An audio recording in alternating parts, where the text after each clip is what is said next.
Uh, Go ahead and introduce yourself. Hey, Jeff Maines, CEO of Champion Leadership Group. We help B2B SaaS founders grow, scale, and exit if they want to.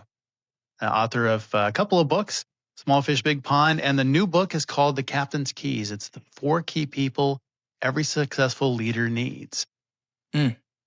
I do kind of want to do have a little spoiler here. Who are the 4 people that every business leader needs? Well, it's actually unpacks a leadership model that I call the stability matrix because leaders want to be stable and grow, and it uses the model of a ship. You see a lot of the nautical stuff here. The ocean is something that's really important, special to me, and spend a lot of time there. And so it uses the model of a ship, and unstable ships end up as fish habitats. Very interesting for divers, not great if you're the captain. So the leadership model positions the captain as the leader as the captain of the ship. And the 4 people are an anchor, a crew, a navigator, and a champion. And we show how these fit into your leadership model, how they create a support system, not only individually, but as an integrated model as well, how they support each other in supporting you. Mm. Thank you for the spoiler. I want to read all about it. So that's good. Thank you for indulging me. You've got a story prepared for us today. Where in the world does this story begin? This story actually begins, I do spend a lot of time on, in, and under the water. And this story actually begins in the Bahamas, of all places. So it's one of my favorite places to dive. I spend a lot of time diving, doing a lot of underwater photography, that kind of thing. And so what happened? Jump into it. Tell me. Sure. Well, it was really a defining moment for me. And I was in the Bahamas on the sitting on the bottom, do a lot of shark photography. And this defining moment was really, being 60 feet underwater, shark dive, feed sharks, and kind of crazy by some people's standards and probably by everybody's. But taking a picture of this massive tiger shark that's been hanging around, and this thing is just huge. You can see just the size of the mouth. It's just one of those things. I'm sitting there looking like I could fit inside there, and I wouldn't even touch both sides at the same time. This is a big, big shark. And it was just one of those times where I realized that I was completely calm. And it was a situation where most people would panic, be a little bit freaked out. And that's when it really hit me that the same qualities that make a great diver, staying cool under pressure, reading situations, being patient enough to wait for the right moment, get that right picture. Those were exactly the same skills that helped me succeed in business. And, I'd always thought about my diving passion and business as separate worlds. We do that a lot, work-life balance. Work is over here and fun is over here, but it's really bringing those 2 things together. And I always thought about them as separate, but they were teaching me the same lesson that, whether you're face to face with a shark or steering a company through a crisis, success really comes from keeping your head clear, keeping your head on a swivel sometimes, and trusting your training. And that realization for me completely changed how I approach both business challenges and mentoring other founders. Sometimes your biggest insights, I think, come when you're in the deep end, literally. Now, I want to unpack how. Right. Obviously, there's like a training element to this. You got to put in the work, and you have to groom yourself to be tight and dialed in under pressure. Yes. But when you are thinking about so I'll tell you an example. Here's what I'm thinking. So everybody that listens to the podcast has had the opportunity to watch Eric Stopper struggle for years. And everybody comes on, and I am the project for all of these great, incredible people. I've got shamans and doctors and coaches and consultants and all kinds of people. And I'm just, give it to me, right? Help refine this, this rough masterpiece in progress. And so for myself, one of the pivotal changes happened for me when I discovered Stoicism. Okay. And it wasn't so much like, the philosophy was great. It was the nomenclature of being able to take the quotes from Seneca and Marcus Aurelius and rehearse them in my mind to realize like um, your emotional reactions, right, are the things that are causing you the most pain in your life, right? Seneca talks about these like if you let yourself get carried away, and they use the analogy of the ship, right? Like of being able to adjust the sails instead of cursing the wind, so to speak. And so that was now like a skill that I've had to rehearse. It's a little bit more of a nuanced skill where I have to stop and I have to rehearse those stoic ideas in my mind, and then I have to then respond and I have to react to the situation accordingly. And I think a lot of people who are in leadership positions, or they're even just in positions of having to get something done that has a tight timeline, there's not like a lot of training that they could have done to prepare for that. It's literally just like times at bat. Like they gotta actually like do it a whole lot. And so I'm curious if you can give us some of the hacks to help us prepare for these times under pressure, right? How do you calm yourself, right? What does your perspective look like to, one of the big things for me was like not take myself so seriously and just have fun, right? And realize that when a problem comes, it's like, oh, cool. Like this is happening for me. Like I wanted to grow, I wanted to expand myself, and like, oh, great. So give me some of the cheat codes on how somebody can get from point A, responding to everything, maybe with heightened emotions, and how they can get to point B where they are, 30 feet under the water with a tiger shark, bigger than their wingspan, and how to stay calm in those situations. I think you hit on something really important, and that is just the perception and the opportunity. So the challenge or the crisis or whatever's going on, you can look at it one of two ways. One is, how are we going to survive this? And the other is, what can I learn from this? And really be able to take that crisis or that challenge or that problem and be able to turn it into something that makes the company better in the end, or you just survive it and get through it. So two very different things. But I think anything that we look at, we resist change all the time. And whatever it is, if it's a crisis or a challenge or however you look at it, you may look at it and it could be perceived. Your initial perception could be it's positive. It could be that this whatever it is negative, or it could be neutral. But a lot of times, what happens over time is that perception can change. So an example would be, hey, we just signed this giant client.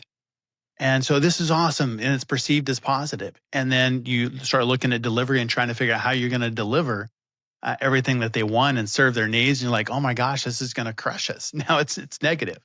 So, there's positive and negative in both of those. It could be that, something happens, some sort of a crisis, and a key employee leaves. This is a big one. Somebody that you've worked with for a while, very important to the company, and now they're gone. You're like, oh no, this is negative. And then what happens is you find somebody that's even better, and it up levels the entire team and turns out positive. So perception, the initial perception and long term, I think can be very different. And so holding off on the emotion or tempering that a little bit, not that I'm not saying don't feel it, because when something like that happens, we absolutely feel it. Whether it's a really positive, let the highs happen. That's a good thing. Let the lows happen, but don't get too low. Don't get stuck in either one of those.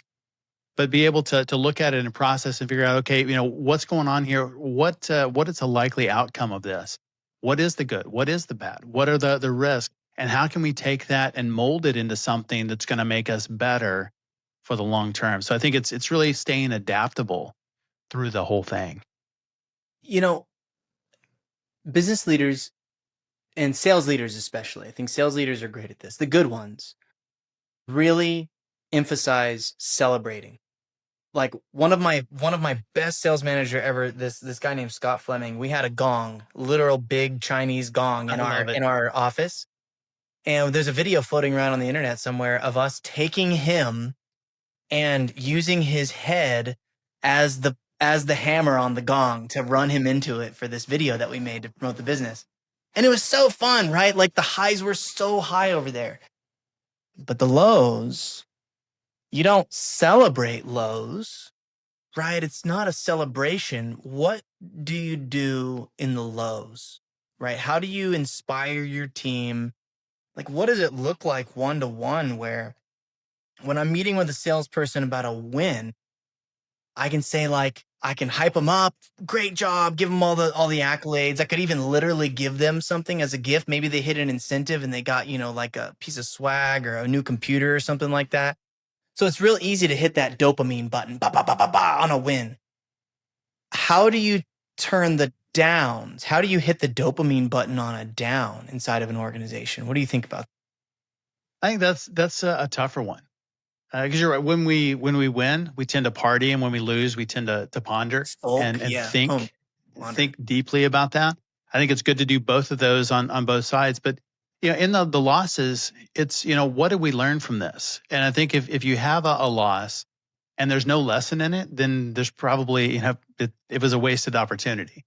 But it's really understanding what is the lesson in that. What did we learn? What are we going to do different next time? And I think those are the things that we celebrate as we have those learnings. And there may be pain in the moment of making a mistake, and sometimes that pain it lasts. I mean, I've got things that you know happened years ago that still hurt because it was just seemed like a really good decision at the time, and I look back and that was a really dumb decision. Can you tell me But one? it's I want to hear a story in that regard. Tell me about a crappy decision because I got a bunch too. I mean, I'll trade you one and we'll just compete on how shitty our decision making is. there was one where company was I mean, we were on a rocket ride and we had just hit about $1 million a month in revenue, and I hired somebody else to kind of take over a piece of the business that it was going well, but I didn't understand it well. And so I just kind of hired him and threw it over the fence and said, "You go do the thing." And it was not a great hire, and turned that revenue stream pretty quickly within a quarter, maybe a quarter and a half, into a $5 million loss. And that's a pretty big delta. You're talking 12 up to 5 down, and that hurts. That still hurts to this day because I think about that. And so the lesson in it was the difference between delegation and abdication. And in that case, I absolutely abdicated my role as a leader, passed it off to somebody else and said, "You go do this." And there was no accountability. There's no checking in. There was no oversight into what was going on, and it hurt. And so that was a really expensive, big lesson in hiring the right people, but making sure that there's the right oversight, that there is the accountability, staying involved in that. So the pendulum just swung too far to one side of delegation of, here it is, uh, and doing it in the wrong way, and just kind of like I said, throwing it over the fence and hoping for the best.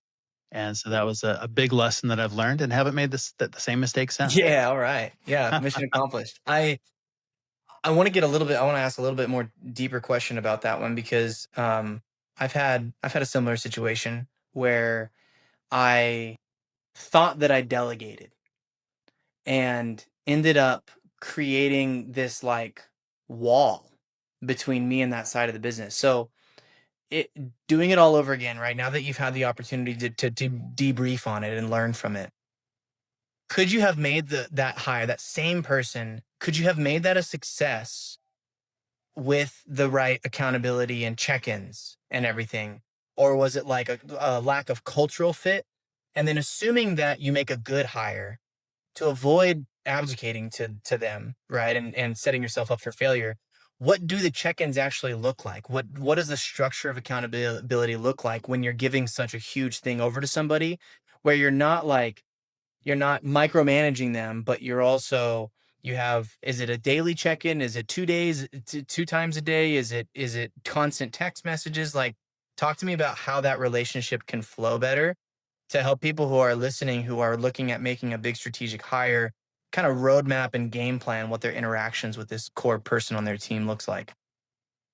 Well, in that particular case, no, it couldn't have been. It couldn't have worked out well because it was the wrong hire to start with.